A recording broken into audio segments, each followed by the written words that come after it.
This is the last chapter for the video assignment, chapter 3, and my topic was calculating the percent composition.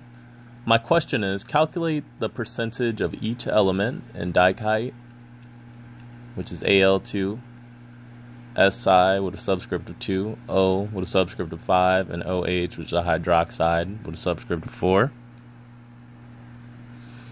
Step 1 would be to grab your periodic table and figure out the atomic weight of each of these elements. I went ahead and underlined them. For aluminum, it's 27.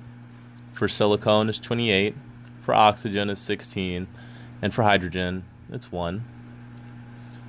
So the next step would be to identify the number of atoms in each element, of each element. So for aluminum, it's 2 because there's a subscript of 2. For silicon, it's 2 because there's a subscript of 2. For O, it's going to be 9. This is because the hydroxide is going to break down and split separately into oxygen and hydrogen. And because there's a subscript of 4 on the outside of parentheses, this means that there's going to be 4 oxygens and 4 hydrogens. So you just go ahead and put the 4 and the 5 together, and this is going to give you your 9 oxygens.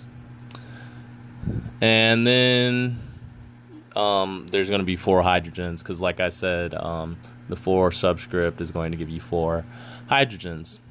Then you multiply the number of atoms in each element times the atomic weight in the element, and this is going to give you the atomic weight for the element in that compound, and it's going to give you a formula weight of 258.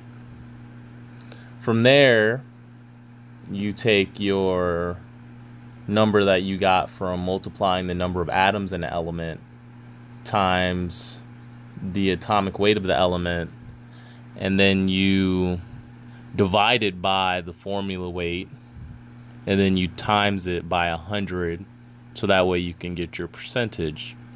And for aluminum, it's 54 divided by 258 times 100, which is going to give you a total of 20.93%.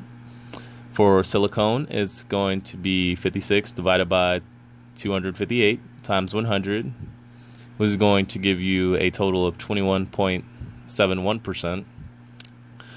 For hydrogen, it's going to give you a total of 4 divided by 258 times 100, which is going to give you a total of 1.55%. And then for O, it's going to give you a total of 144 divided by 258 times 100. And this is going to give you a total of 55.81%. And if you add all those percentages together, it's going to give you a total of 1. And this completes this problem.